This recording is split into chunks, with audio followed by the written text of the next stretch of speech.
안녕하십니까. 뉴스포커스 이진곤입니다. 2022년 4월 15일 오늘 순서 시작하겠습니다. 첫 번째 이야기는요. 꽃 피는 시절에 마주 앉다, 이렇게 제목을 다뤄봤습니다. 지금도 한창 이제 봄꽃이 만개하고 있습니다. 그런데 윤석열 대통령 당선인이 지난 12일에 대구 경북 지역을 이제 방문하는 그 기회에 대구 달성군 육아 쌍계리 거기다 거처를 정한 박근혜 전 대통령을 예방했죠. 참 이건 그야말로 사건이라고 할 수가 있습니다. 박근혜 전 대통령, 윤석열 당선인 어떤 관계입니까? 박근혜 전 대통령은 현직 대통령으로 있는 중에 탄핵을 당해서 그 자리에서 밀려났을 뿐 아니고 특검 수사 그 결과로 22년 징역형이라는 엄청난 중형을 선고받고 4년 9개월 동안 복역을 했어요. 지금도 저는 생각할 때 물론 이 탄핵이란 것은 이건 대통령에 대한 탄핵은 정치적인 그런 의미를 갖습니다. 그래서 그것이 형사소추하고는 이제 상관이 없는데 문제는 특검이 형사소추를 통해서 그러니까 법원에 최종 판결이 났습니다만은 22년형을 선고받을 정도로 박근혜 전 대통령이 형사적으로 과오가 있었느냐? 저는 그건 동의를 못합니다. 지금도. 어쨌든 그 특검 수사를 박영수 특검이었죠. 하는데 특검 수사팀 팀장 역할을 누가 했습니까? 윤석열 당선인이 했죠. 한 사람은 박근혜 전 대통령을 기소해서 중형을 선고받게 한 그 주도적인 역할을 한 사람 중에 한 사람이에요. 물론 그 위에 책임자는 박영수 특검이었고, 그 위에 또 사법부도 있었고, 그러니까 혼자 전적으로 책임질 일은 아니라 하지만 어쨌든 그런 역할을 했습니다. 박근혜 전 대통령으로서는 4년 9개월간이나 복역을 했어야 했죠. 그 다음에 자신의 그 정치 인생, 그것이 전면적으로 부정당하는 그런 상황까지 맞았는데 서로가 편안한 얼굴로 마주볼 수 있겠습니까? 있을 수 없는, 좀 상상할 수도 없는 그런 장면인데 아주 부드럽게 그 장면이 말하자면 연출된 셈입니다. 의도적으로 연출한 게 아니라 그런 장면을 두 사람이 만들었다는 거죠. 윤 당선인은 거기서 참 면목이 없다. 면목이 없죠. 왜냐하면 피해자라, 이를테면 그것도 이제 일종 피해자인데 피해자를 앞에 두고 면목이 설 리가 있습니까? 그러니까 늘 미안한 마음을 가졌다. 아주 그게 인간적인 소회죠. 그렇다고 윤 당선인이 내가 검사로서 했던 일을 내가 잘못했다는 건 아니에요.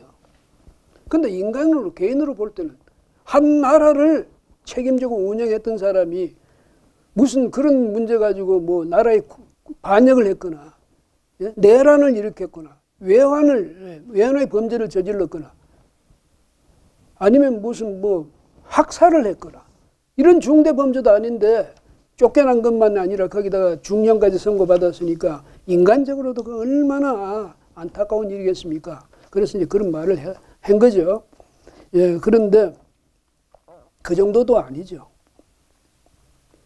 벌금 180억 원, 또 추징금 35억 선고를 받았는데요.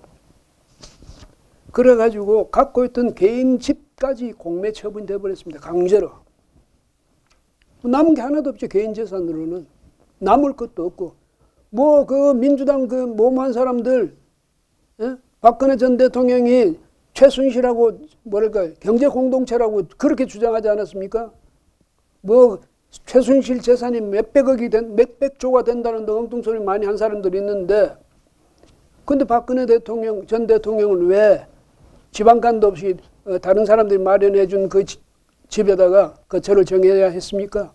참 민주당 사람들 말이죠. 그 사람 그 해명하는 말 한번 들어보고 싶네. 예?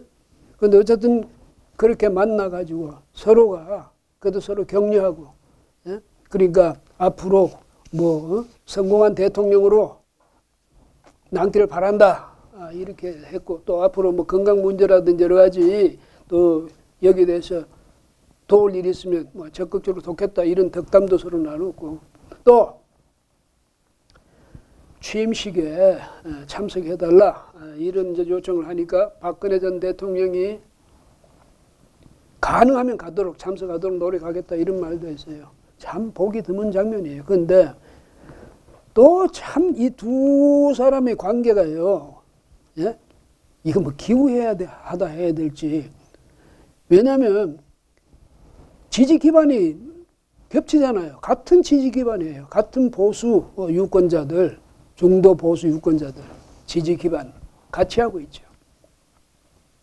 그리고 박근혜 전 대통령 밀어내고 그 자리에 앉았던 민주당 정권, 문재인 대통령, 그 정권을 패배시킨 사람이 또 윤석열 당선인 아니겠습니까? 참 보면 악연이기도 하고, 또 이런 면에서는 서로 또 말하자면 고마운 인연이기도 하고 그렇습니다. 참 아마 역사적으로도 이런 경우를 찾기가 정말 어려울 거예요. 그런데 지금 다행스러운 것은 두 사람이 웃는 얼굴로 이 꽃피는 시절에 마주 앉아서 덕담을 나눌 수 있었다. 정말 좋은 일이죠. 아마 저 박근혜 전 대통령을 지지했던 사람들은, 또 박근혜 전 대통령을 지지하지는 않지만 윤석열 대통령을 또 적극적으로 지지했던 사람들 다 마음의 위안을 얻고 안도를 할 수 있었을 겁니다.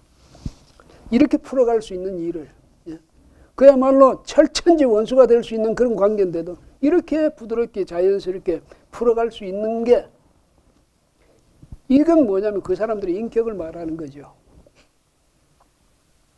정치라는 것은 이런 식으로 해야 된다. 또 하나의 본보기를 보여준 것이기도 합니다. 정치란 이런 거죠.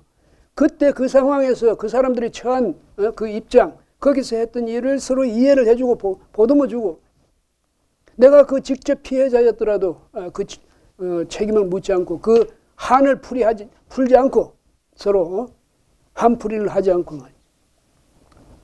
얼마나 좋습니까? 우리 한국의 정치가 이렇게 좀 갔으면 좋겠습니다. 네? 정말 이해할 수도 없고 정말 용납할 수도 없는 그런 사이일 텐데도 이렇게 마주 앉을 수 있지 않습니까? 그런데 왜 그렇게 정당끼리 싸우고 말이죠. 모든 걸 둘러겠다고 그런 기세로 나오는지, 그 국민이 준 의석은 국민들을 위해서 쓰라. 그렇게 해서 국민들의 기대를 담아서 준 표로 가지고 국회의원도 되고 대통령도 됐을 텐데 왜 그걸 자기들 개인 권력처럼 써왔는지, 그러면서 왜 정적 상대방을 그렇게 압박을 해왔는지, 정치적 횡포를 왜 그렇게 부려왔는지, 지금 정권 잡고 있는 사람들, 곧 이제 물러날 사람들, 그러나 여전히 거대한 그 의석수를 가지고 아직도 기세등등한 사람들, 이런 사람들은 진정으로 정치가 어떤 것인지, 어떻게 하다는 것이, 그것이 그야말로 바를 정자로서의 정치일 수 있는지 여기에 대해서 고민하고 또 고민하면서 대구 달성군 육아읍 쌍계리 그 박근혜 전 대통령 거처, 거기서 있었던 그 장면, 이걸 한 번쯤씩은 깊이 있게 그 의미를 좀 생각해 봐주면 얼마나 좋을까, 이런 생각입니다. 철 좀 드시라고요. 정치인 여러분, 철 좀 드세요. 여러분을 위해서 이 세상에 있는 게 아니에요. 왜 여러분이 이 세상 또 이 역사의 주인공인 것처럼 그렇게 안 좋은 말이지만 설치고 있습니까? 제발 정신 좀 차리세요. 국민의 한 사람으로서 정말 좀 부탁하고 싶습니다. 예? 아마 민주당 이쪽에서는 현 정권 사람들은 박근혜 전 대통령에 대해서 윤석열 당선인이 가서 뭐 좀 면목 없다 하고 이렇게 미안하다고 이렇게 이야기하니까 그걸 가지고 국민에 대한 배신이고 무슨 탄핵 부정이고 사람이 서로 살아가면서 불우한 처지에 있는 사람을 위로해주고 격려해주는 걸 그것도 못마땅합니까? 정적이면 그런 모든 것을 그냥 그런 것조차도 봐줘서는 안 된다. 이런 생각입니까? 그 뭐 또 누굽니까? 임종석 실장 전에 대통령 비서실장했던 이분은 조국 전 장관한테 해야 될 사과지. 어떻게 박근혜 전 대통령한테 사과하냐. 이런 식으로 또 그걸 뭐 논평이라는 식으로 했는지 모르겠습니다. 그렇게 나왔어요. 조국은 윤석열을 당선인 당시에 직접적으로 겨냥해서 수사해가지고 결국은 저렇게 만들지 않았냐. 그러니까 당신의 의지대로 수사해서 그렇게 만든 조국 전 장관에게 미안하다 해야 되는 것 아니냐 이 말인데요. 세상에 말이죠. 법을 어겨놓고도 많은 사람들에게 상처를 줘놓고도 거기에 대해서 미안한 표정은 전혀 없이 자기가 정당하다는 주장만 하면서 상대방을 계속 공격해야 되는 언론과 검찰을 계속 공격해야 되는 그 사람에게 가서 또 사과를 해요? 정말 양심이 있어야지요. 어떻게 정권을 잡고 권세를 잡았다면 모든 것이 자기의 행위는 모든 것이 정당화됩니까? 그 결과로 이렇게 정권을 잃었으면서도 여전히 정신을 못 차리는 사람들 그 사람들에 대해서도 꼭 드리고 싶은 말씀이 있네요. 정신 좀 차리세요. 이 순서는 여기서 마무리하겠습니다.